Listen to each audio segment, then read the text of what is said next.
Բարի գալուս Սիվիլներ, տաղավարում հյուրընկալել եմ Միասնության թեւեր կուսակցության պատգամավորության տեխնացու Շահեն Հարությունյանին։ Բարև ձեզ։ Բարև ձեզ։ Շնորհակալ եմ պարոն Հարությունյան հրավեր ընդունելու համար։ Ես նույնպես շնորհակալ եմ։ Պարոն Հարությունյան, ձեր գնահատականները միշտ մշտապես, ինչպես ձեր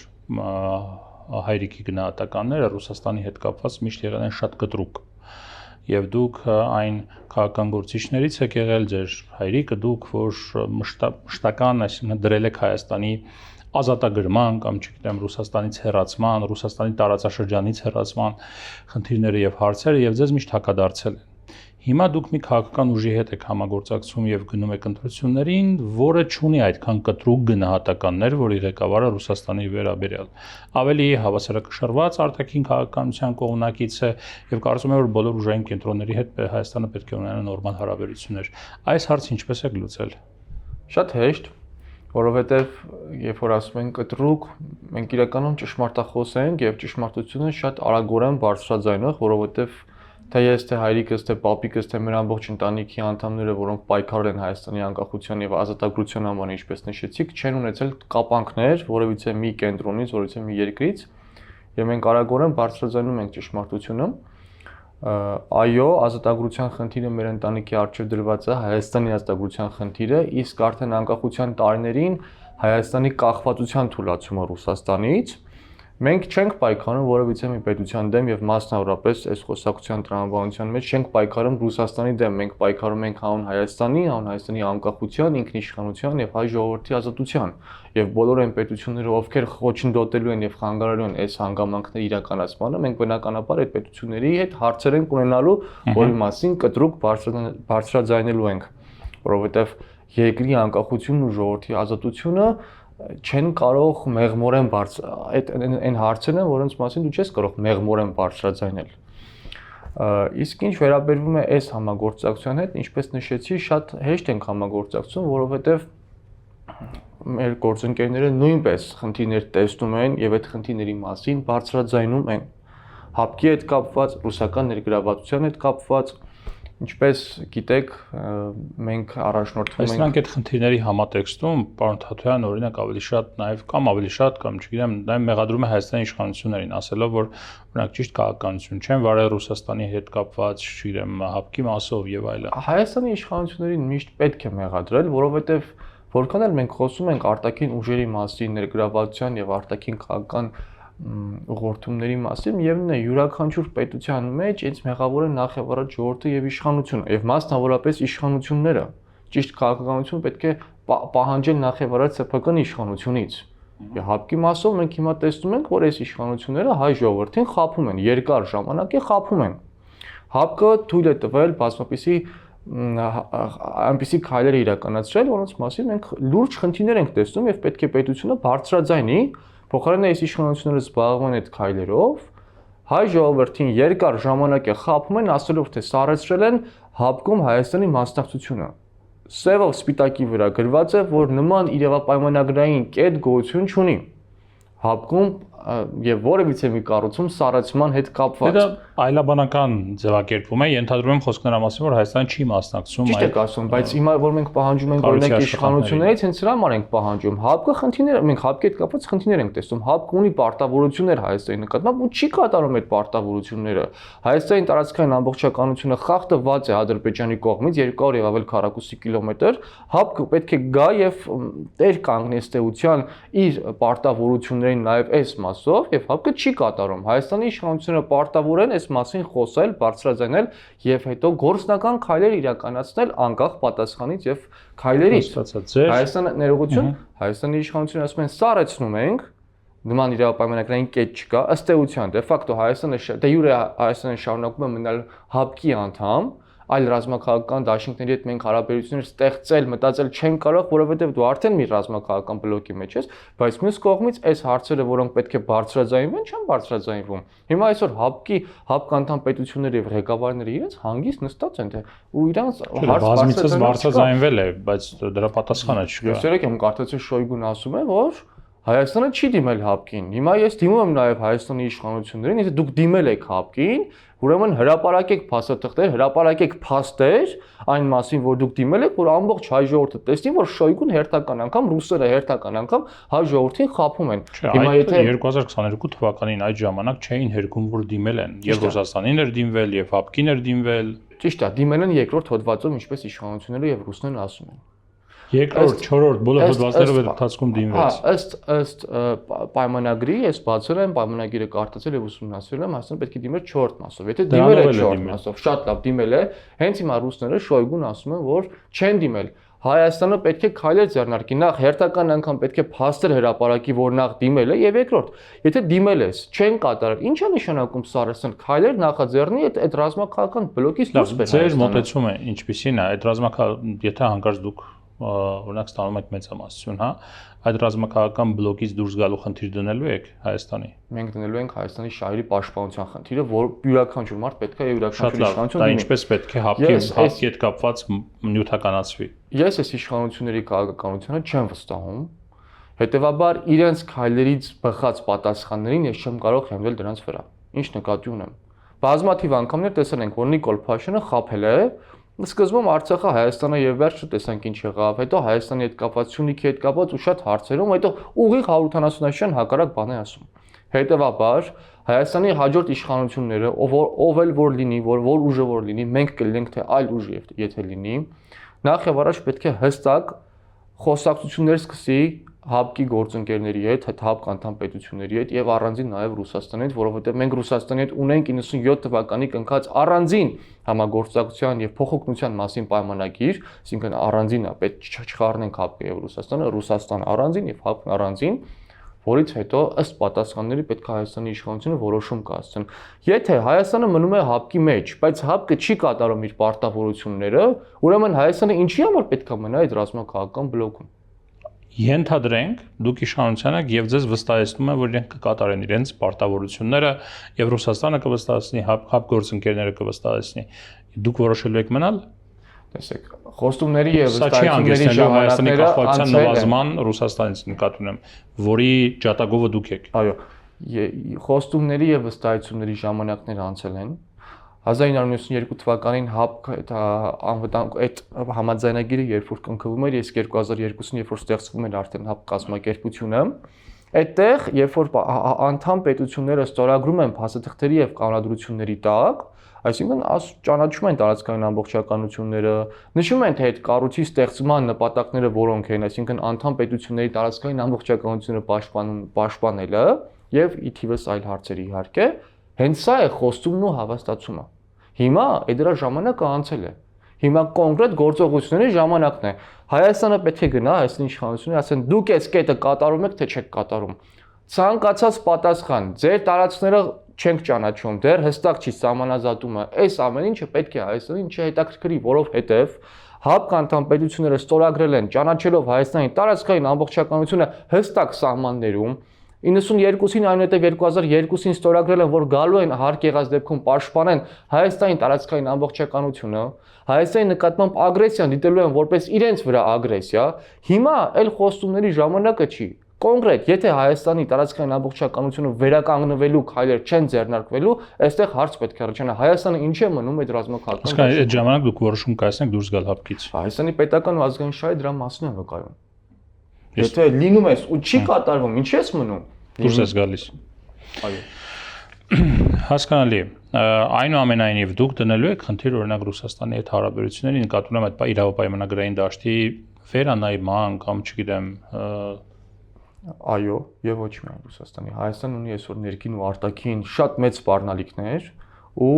ցավում եմ, որ այս մենք անկախությունից հետո 35 տարի ոչ թե գնացինք պետություն կառուցելու ճանապարհով, այլ գնացինք ինչ որ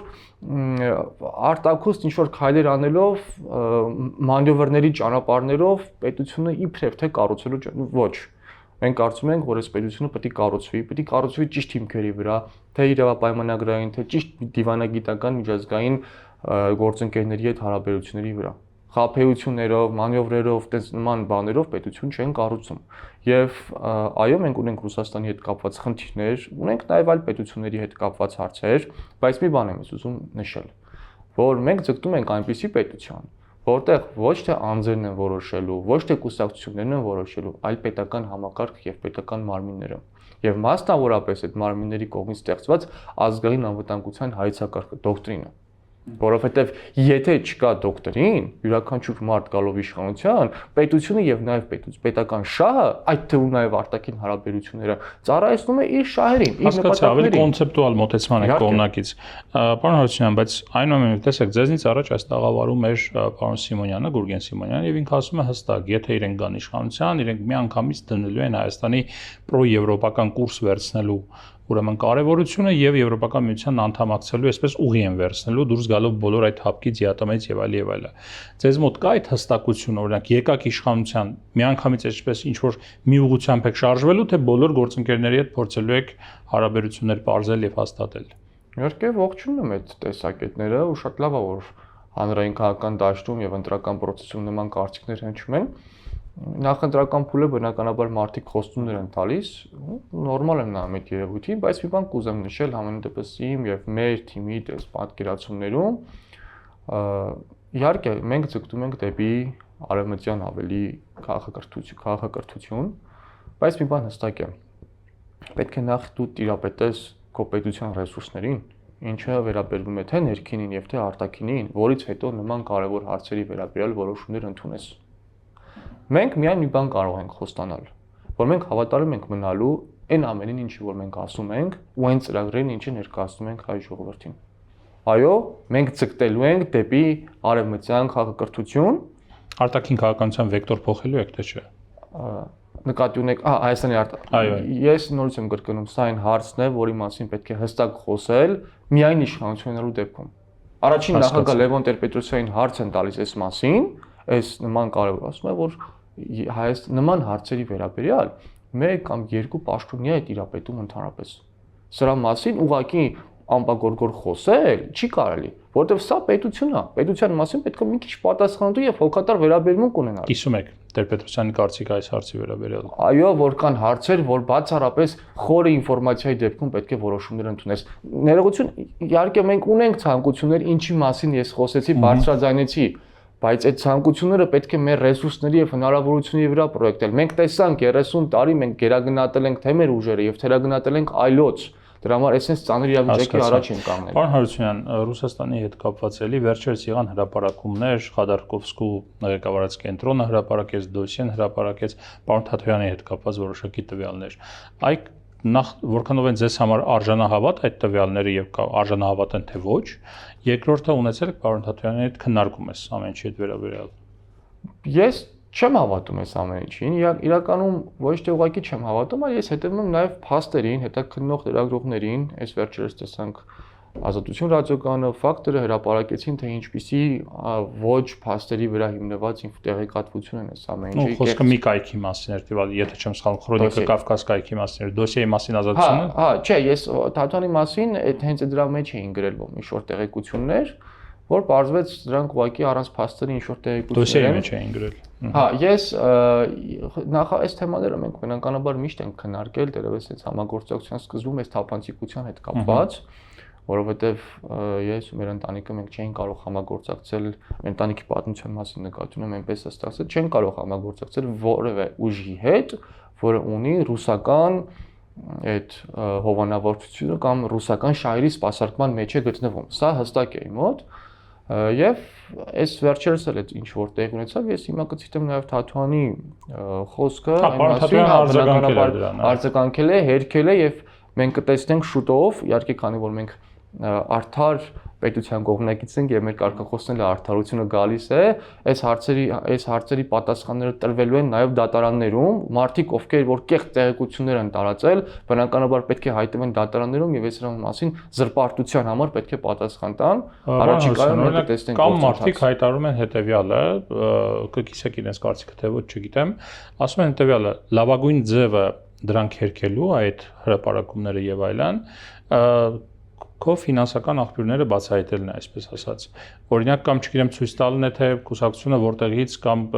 հիմնադրամը մինչև այդ որտեղից ինչ գումարներ է ստացել, կան հիմա կուսակցություններ մտնում ես նայում ես իրենք ցույց են տալիս ինչ գումարներ, որ մարդը որքան գումար է փոխանցել եւ այլ եւ այլ։ Չէ՞ կարծում որ կարելի է այդ ճանապարհով էլ գնալ եւ այդ այս հարցերը ընդհանրապես հանել առանքից։ Տեսեք, այս նախընտրական փուլում մեծ ռոպագանդիստական պատերազմ է տեղի ունենում։ Ես մի փաստ եմ բերում, որից հետո այս ըստ էության հարցի պատասխանն է եւ այս հարց որակարգից դուրս կգա։ 2021 թվականին, երբ որ մենք ստեղծեցինք Շանդաշին կուսակցությունը, առ այսօր, առ այս տարի մենք յուրաքանչյուր տարի պարտավորություն ունենք Այո, կուսակցությունների մասին օրենքով պարտավորված ենք։ Այո, կուսակցությունների մասին օրենքով մենք պարտավորություն ունենք ներկայացնելու մեր բոլոր նվիրատուներին անուն առ անուն եւ նաեւ անձնագրային տվյալներով։ Ընդդուք ձեզ հիմա մի բան ասեմ, որ 2 տարիների հետ կապված մենք ինչ որ սխալ փոխանցումներ ա տեղի ունեցել։ Ընդհանրապես օրեր առաջ մենք պետբյուջե ենք վերադարձրել այդ գումարը, որովհետև չեն կարողացել իբրև թե հիմնավորեն փոքր գումարի մասին էր, անուն չէր նշի։ Մի խոսքով մեր բաց թողումն է եղել։ Սա ինչի մասին է, որ պետությունը մշտապես վերահսկում է կուսակցությունների տարեկան հաշվետվությունները, նվիրատվությունները եւ պետությունը գիտի այդ նվիրատվությունները ովքեր են իրականացրել անուն առ անուն եւ անձնագրային տվյալներով։ Պարզապես նախընտրական փուլում մեծ ռոպագանդիստական պատերազմ է վարում։ Այսինքն ինչ պետությունը ունի այդ տվյալները, բայց ինչ որ Facebook-յան պայքար է տանում, թող գնա հետաքննի parz-ը այդ գումարները ոնց է եկել։ Պետությունը ունի հնարավորություն։ Կուսակցությունները միանշանակ ճիշտ է, պարտավոր են ներկայացնել նման տվյալներ, կարծեմ հրապարակումներից մեկի մեջ նաև խոսում էր հիմնադրամի հետ կապված, հիմնադրամները չունեն նրան նման պարտավորություններ ներկայացնել։ Բայց պետությունը ունի վերահսկողություն այդ ամենի վրա որպես կառույց։ Սա պետությունն է, սա վկայում է նրա մասին, որ այս իշխանությունները պարզապես օրվա նախընտրական հոսքով են առաջնորդում իրենց այլևս այս փուլում ոնց որ չի հետաքրքրում այդ հունիսի 7-ից հետո ինչ են իրանք խնդիր են դրել այլ իշխանությունները, բայց չէ որ լինելու է դատաստաններ եւ մարդիկ դատարաններում պետք է այդ զրպարտությունների համար պատասխան տան։ Նայում ես հանրային հեռուստաընկերությունը օգտագործում են քարոզչական ամենաճղճիմ բաներ նյութեր տարածելու համար, սա շատ աբսուրդ իրավիճակ է, առանց որևիցե մի փաստի, այսինքն լրատվամիջոցներից որոշներն ասում են, որ սա փաստերի բացակայությամբ ստեղծված նյութեր են, բայց հանրային հեռուստաընկերությունով ստեղծում են մի հատ նյութ, մի հատ ռեպորտաժ, վարկաբեկիչ նյութ։ Իսկ նպատակը հետևյալն է, մինչև նախընտրական փուլը մարդկանց մոլորեցնելու եւ ես կուզեմ կոչ անել մարդկանց, որ թույլ չտալ, որ այս իշխանությունները իրենց հոգիները գողանան, թույլ չտան, որ մարդիկ մոլորվեն եւ սխալ ընտրություն կատարեն։ Լավ, ես ճիշտ եմ հասկանում, որ դուք կողմ եք քաղաքակիրթ պայքարին եւ կողմ եք նաեւ հանրային համերաշխությանը։ Միանշանակ այս ատելության եւ ճշտամանքի մթնոլորտը հյուծում է մեզ, մաշեցնում է, այս պետությունը առաջ չի գնալու sense։ Նախ եւ առաջ հասարակությունը պետք է խաղաղ ապրի։ Օրինակ ձեր պատասխանատվությունը այդ համերաշխության հաստատման կամ դրա խարխլման մեջ տեսնում եք, խոսքի նկատի ունեմ կան տարբեր կոշտ հայտարարություններ հիմա, ցենզուրան երբեմն անցնող հայտարարություններ, իշխանության դիմության կողմից եւ այլն միմյանց պիտակավորող հանդուրժողականության սահմանները անցնող, բայց կա նաեւ ձեր օրինակ առաջնորդի կամ վարչապետի տեխնացուի հայտարարությունը, եթե չեմ սխալվում, եթե ճիշտ եմ հիմա ցիտում, պարոն Փաշինյանին ասելով, որ շեմ Ալիևի տուզիկ կամ տասով շիկ եւ այլն։ Սա ճիշտ մոտեցում է, քաղաքական պայքարի ճիշտ ձև է։ Մենք կարծում ենք, որ պետք է բացառապես քաղաքակրթության սահմաններում մնալ, ու մենք այս մեր քաղաքավարության ինչ որտեղ նաև համեստության ձեռը, այսպես ասենք, ճակերտներով կրակն ենք ընկել, իշխոսակցական, ժողովրդական, ինչի համար, որովհետև մենք երբեք չենք մտնում այդ դաշտ։ Այո, որոշակի հայտարարություններ եղել են։ Այո, այդ հայտարարությունները եղել են։ Եթե մենք այդ հայտարարությունը համադրում ենք քաղաքական դաշտում տեղի ունեցող խոսույթների հետ, մենք հասկանում ենք, որ ոչ մի էական ինչ որ կոպիտ բան էլ մեծ հաշվով չկա։ Մենք դեմ ենք այն խոսույթին, ինչը որ այսօր իշխանություն եւ ընդդիմադիրների ընդդիմադիր որոշ շրջանակներ իրականացնում են, բայց ուզում ենք հարց նշել, որ մենք շարունակելու ենք այս մեր դիրքավորման վրա մնալ, գուցե որոշակի իմաստով հանրային այսպես news feed-երում քիչ կհայտնվենք, որովհետեւ մեր խոսույթը ավելի գրական է, մենք ավելի քաղաքակիրթ պայքարի կողմնակիցն ենք, բայց միևնույն է մենք շարունակելու ենք նույն ոճի մեջ մնալ։ Եվ վերջինը ձեր անձամբ ձեր նաև ձեր կուսակցության դիրքորոշումը խաղաղության պայմանագրի վերաբերյալ ինչպիսին է, որը նախաստորագրված է հիմա։ Դրական։ Խաղաղության պայմանագիր պետք է ստորագրվի անպայման։ Այս տեքստը, որ կա։ Տեսեք, ես նկատի ունեք 3 ստորագրված TRIP-ի։ Չէ, TRIP-ը դա առանձին է, TRIP-ը լոգիստիկ ծրագիր է։ Ես նկատի ունեմ խաղաղության պայմանագիրը, որ Ադրբեջանի հետ նախաստորագրվեց Ամերիկայի Միացյալ Նահանգներում անցյալ տարվա օգոստոսի 8-ին։ Այնտեղ մի շատ կարևոր մի բան կա, ինչի մասին կուզեմ բարձրացնել Հայաստանի տարածքային ամբողջականության ճանաչման եւ ինքնիշխանության, հայկական տարածքներում Հայաստանի ինքնիշխանության պահպանման մասին, եւ այո, եթե կա խաղաղության գործընթաց, ապա հենց այդ պայմանագրի շնորհակալություն պետք է տեղի ունենա, որովհետեւ առնվազն մի դրական բան ես կարող եմ ասել, առնվազն ինչ որ ուղղակի, որ ճանաչված է Հայաստանի տարածքային ամբողջականությունը եւ Հայաստանի ինքնիշխանությունը սեփական։ Իսկ դուք ֆորգակ իշխանության դա կստորագրեք։ Այո։ Որտեվ պարոն Թաթոյանը ասում է Ադրբեջանը ի սկզբանե խախտել է դա եւ դա անիմաստ է քննարկել դրա ստորագրումը։ Եթե Ադրբեջանը այո ստորագրի, Հայաստանը պետք է ստորագրի, բայց նախ եւ առաջ այնտեղ պայմաններ կա։ Հայաստանի տարածքային ամբողջականությունը խախտված է եւ Բաքվում կան գերիներ, հայ գերիներ։ Այս հարցերը պետք է բարձրաձայնվի։ Առանց այս ամեն ինչի մասին բարձրաձայնելու խաղաղություն հնարավոր չի լինի։ Տեսեք, մի օրինակ եմ ես ուզում բերել։ 1993 թվականին, երբ որ Ադրբեջանը պատերազմի մեջ էր, ծանր ընթացքի մեջ էր, այդ նույն ժամանակ եւ պարտության մեջ էր, ի վերջո 94-ին ընդունեց իր պարտությունը։ Այդ ժամանակ այնտեղ իշխանությունները եւ նույնիսկ ժողովուրդը ոչ թե հուսահատված, հիասթափված իրավիճակի մեջ են, այլ քայլեր էին ձեռնարկում, ասում էին՝ լավ, հիմա պատերազմի ռազմի դաշտում հաջողություն չունենք, գոնե այս ամեն ինչը փորձենք միջազգային ատյաններում ամրագրենք, հետագայում մեր համար հիմք սարքելու, որպեսզի մեր տարածքային ամբողջականությունը վերականգնենք։ 1993 թվականին Ադրբեջանը հասել է նրան, որ ՄԱԿ-ը ընդունել է 4 բանաձև հայտնի ռեզոլյուցիաների մասն եմ ասում, ըստ որի ՄԱԿ-ն ընդունել է, որ հայկական կամավորական զորաճոկատները ոչ Հայաստանի, հայկական։ Դրա մասին, ոչ Հայաստանի, Հայաստանի հասավ նրան, որ հայկական եղավ, ոչ Հայաստանի, շրջապատման մեջ են պահում ադրբեջանական տարածքները։ Անցան տարիներ, տասնամյակներ անցավ, շուրջ 30 տարի, Ադրբեջանը այդ ամեն ինչը հիմք ընդունելով իրականացրեց այն ինչ որ մենք տեսանք 2020 եւ դրան հաջորդող տարիներին։ Հիմա ասածս ինչ է, որ պետք չի հիասթափվենք, հուսահատվենք, մենք անելիք ունենք։ Մեր տարածքային ամբողջականությունը խախտված է։ Մինչև բուն պայմանագիրը ստորագրելը, մինչև խաղաղության գործընթացին գնալը եւ հասնելը, մենք պետք է այս հարցերին պատասխաններ տանք։ Եթե ստորագրվի այդ պայմանագիրը եւ այդ ամեն ինչը իրավականորեն ամրագրված չի, որ Ադրբեջանը մեր տարածքային ամբողջականությունը խախտել է, այլևս դրանց